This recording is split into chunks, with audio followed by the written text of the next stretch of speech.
Nagpapalala rin ng tensyon sa NATO ang digmaan habang tumitindi ang hindi pagkakasundo ng Washington at mga kaalyado sa Europa.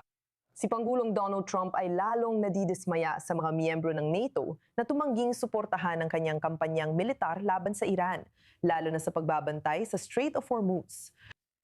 Bilang tugon, kinuwestiyon ni Trump ang antas ng pangako ng US sa alyansa na nagdudulot ng pangamba tungkol sa kinabukasan ng pangunahing prinsipyo ng NATO na ang pag-atake sa isang miyembro ay itinuturing na pag-atake sa lahat. Pinag-iisipan ng mga leader ng Europa kung paano tutugon at may ilan na nagmumungkahi ng mas independenteng depensa habang tumitindi ang tensyon sa pagitan nila at ng Washington.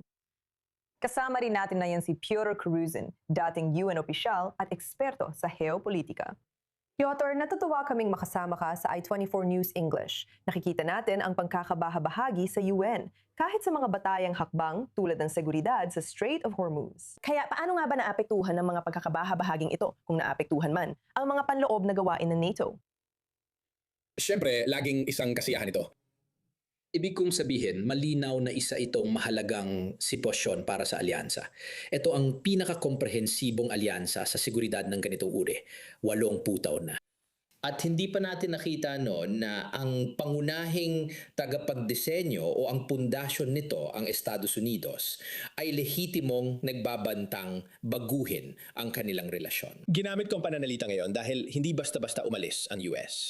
Maaring paganahin ng kahit anong bansa ang Artikulo 313 ng NATO Treaty dahil ito ay kasunduan sa pagitan ng maraming bansa. Pwede nilang gawin yon at sabihin sa US na aalis sila makalipas ang 1 taon. Pagkatapos ng proseso, opisyal na silang wala. Para sa Estados Unidos, iba ito. Isa ito sa mga pangunahing miyembro. Sa katunayan, ito ang pangunahing miyembro.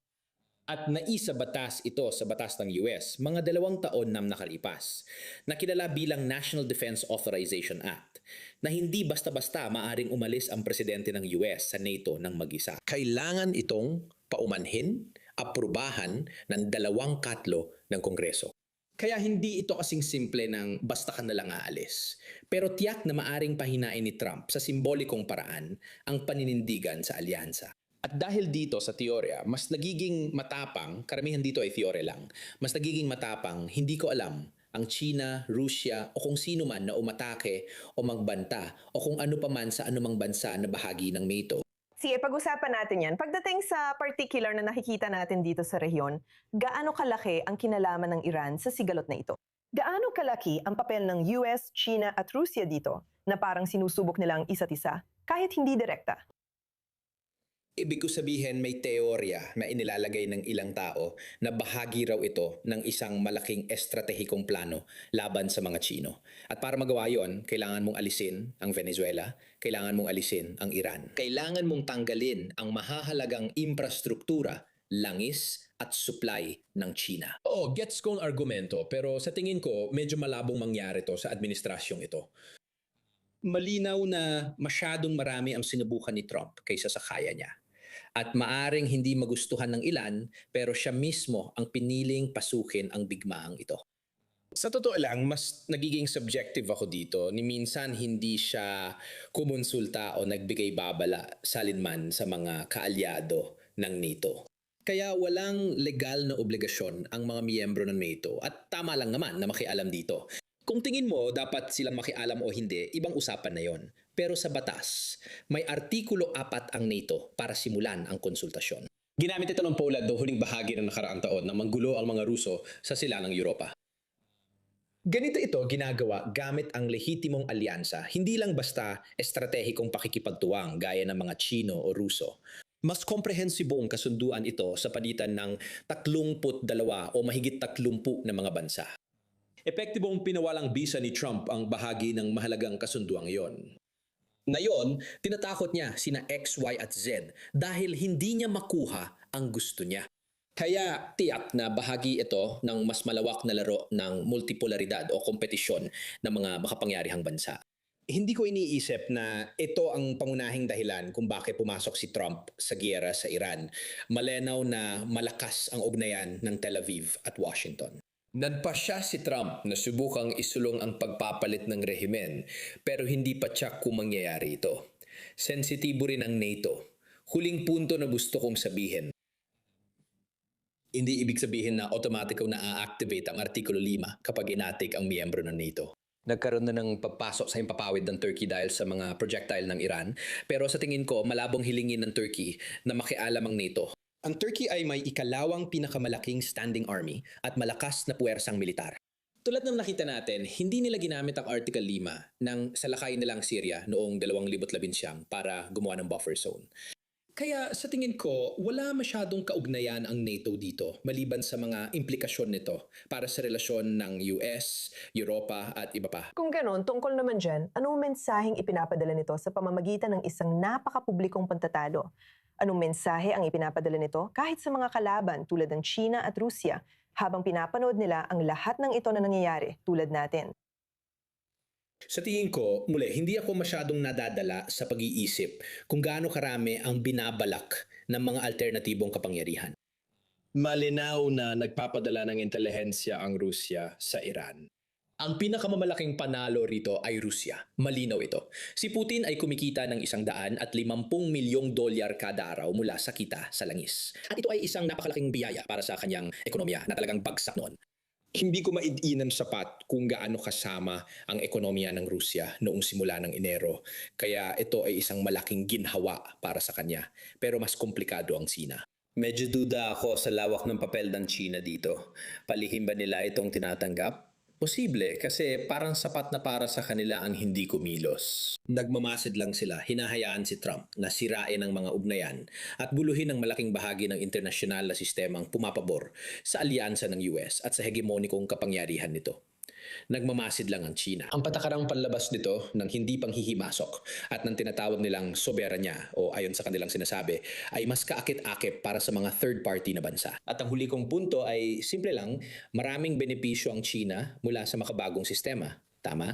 May dahilan kung bakit hindi ito kumikilos sa parehong paraan. Hindi ito kasing pabaya ng Iran o Rusya dahil status quo power ito. Nakikinabab ito sa kasalukuyang sistema. Kaya kapag pinag-uusapan natin kung agad bang susunggaban ng China o Rusya ang pagkakataon para pahinain ang NATO, ibig sabihin, maganda siyang pakinggan pero sa totoo lang hindi ako sigurado kung ganoon nga ang nangyayari. At ang huling punto na gusto kong sabihin, ito ay isang pagkakataon para sa NATO. May konsepto ng NATO minus. Ibig sabihin ay umiiral ang NATO kahit wala ang US. Sa teora, mas mahina ang NATO kapag wala ang Estados Unidos. Pero may $400 pa ring gastusin sa militar ang Europa bilang grupo. Hindi ito dapat maliitin. Mas mataas kaysa pinagsamang gastos ng China at Rusya. Mapapapintulutan silang mag-focus sa mga kalapit na lugar gaya ng Europa, Arctic at iba pa. Gusto ko maniwala sa NATO at sa potensyal nito kahit wala ang US. Pero hindi ako kampante dahil seryoso ang panahon ngayon. Ano ang susunod na hakbang? Maaring ayusin ang ilang alyansa ng Estados Unidos at mga kaalyado nito sa NATO. Ano ang magiging itsura nito sa yugtong ito? Sa tingin ko, mahirap sabihin niya dahil nakadepende ito tulad ng karamihan sa internasyonal na sistemang pampolitika sa desisyon ng isang tao. Ibig ko sabihin, gaya ng sinabi ko, wala namang legal na kapangyarihan si Trump para buwagin ang NATO o umatras mula sa NATO. Pero maaari niyang tuluyang putulin ng pondo o bawasan ang kontribusyon at presensya ng US. At may ilang tao na nagmungkahi ng ideya ng alam mo na, isang bagong Five Eyes, ang Five Eyes na binubuo ng mga Anglo-Saxon na estado sa buong mundo, komunidad ng intelihensya. At tila ipinalit ito sa mas paborableng grupo gaya ng Poland at iba pang bansang mas sang-ayon sa estilo ni Trump sa patakarang panlabas. Ang problema dyan ay hindi nag-iisip si Trump bago magsalita. Kaya ang ilan sa mga padalus-dalus na pahayag niya tungkol sa Europa sa kabuuan o lalo na sa Poland o tungkol sa Russia ay hindi gagana. Dahil kung nagpapakita siya ng simpatya o nagpapahiwatig ng pagluwag ng mga parusa sa Moscow, taliwas ito sa gusto ng mga taga-Poland. Ginagamit ko lang ang Poland bilang halimbawa. Pero kumbaga, kahit gusto ni Trump na ituloy at subukang bumuo, ewan ko, mas maraming bilateral na kasunduan o yung tinatawag na minilateralism, itong mas maliliit at mas mabilis na organisasyon tulad ng AUKUS halimbawa sa Australia o ang I2U2. Idalawa kasunduan ng Estados Unidos, Israel, India at Emirates. Problema pa rin yan dahil ginagalit niya ang maraming iba't ibang bansa, hindi lang sa Europa. Kaya hindi ko nakikita at saka hindi talaga siya naniniwala sa pagbuo ng alyansa. Hindi talaga siya naniniwala sa mga sistemang yun. Naniniwala siyang may unilateral na kapangyarihan ng Estados Unidos at magagawa niya ang gusto niya dahil dito. Hindi ko iniisip na magkakaroon ng alternatibo. Sa tingin ko, susubukan lang niyang bawasan ng NATO kung gagawin niya yon. Yabang lang yon. May mahirap siyang sitwasyon ngayon dahil sa digmaan sa Iran, papalapit ng midterms at hindi maganda ang mga survey. Hindi ko iniisip na magpapadala siya sa mga bagay na wala namang malaking epekto sa maikli o katamtamang panahon. Sige, Piotr Kurudzin, ikinagagalak naming makasama ka dito sa I24 News English na yon. Salamat sa pagbabahagi ng iyong pananaw. Maraming salamat. Balik tayo dito sa studio kasama si Owen Ultraman. Owen, anong iyong mga saloobin tungkol sa kung paano nangyayari ang lahat ng ito at ano ang ibig sabihin nito para sa NATO? Tama, Nicole. Parang alon ang epekto ng digmaang ito kung hindi man mga dambuhalang alon. Ayokong palakihin at sabihin parang tsunami na ito, pero sa anumang kaso, isang digmaan ito na ramdam namin dito sa Israel habang tumatakbo kami papunta sa aming mga silungan at tinitingnan namin ang mga bagay sa aming makitid. Pero napakahalagang pananaw, lalo na para sa amin, pero hindi lang para sa amin. Pero ito ay isang digmaan na naging dahilan kung bakit ang mga tao sa Pilipinas ay hindi na pwedeng ibaba ang kanilang air conditioner sa mas mababa sa 24 degrees Celsius, mga 74 o 75 degrees Fahrenheit habang nagtatrabaho. Nakikita natin ang mga hakbang ng ilang bansa sa Asia para limitahan ang paggamit ng fuel. Kamakailan inatasan ng Senegal ang mga opisyal ng gobyerno na suriin ang biyahe sa ibang bansa para makatipid sa fuel. At pagkatapos ay dumako tayo sa mas malalaking tanong tungkol sa geopolitics na narinig natin mula sa ating panauhin. Tungkol naman sa NATO, tiyak, totoong hindi kayang alisin ni Donald Trump ang US sa NATO kahit pwede niyang bawasan ang pondo. Pero Nicole, mas mahalaga at pangmatagalan ang epekto ng ginagawa niya. At hinala ko na sa mga kabisera ng Europa, lubos nilang alam at batid ito. Nagtatanim si Donald Trump ng ideya sa pampublikong usapan. 10 o 20 taon nang nakalipas, hindi maisip ng mga Amerikano na pag-usapan ang pag-alis ng Estados Unidos sa NATO. Imposible ito noon. Ginagawang posible ni Donald Trump ang dating imposibleng mangyari sa pamamagitan ng kanyang mga pahayag at paraan ng paglalagay niya nito sa pampublikong debate sa Estados Unidos. Iyon ay tunay na pagbabago na sa tingin ko ay magtatagal kahit matapos si Donald Trump. At halimbawa, ng impluwensya niya hindi lang sa politika, kundi pati sa kultura ng Amerika. At ang kanyang matagal ng aide na si Steve Bannon, ang lumika ng pariralang iyon na naging isang klishe na ang politika ay sumusunod sa agos ng kultura. Sige, Owen, interesting ang balita mo gaya dati. Diyan ka lang.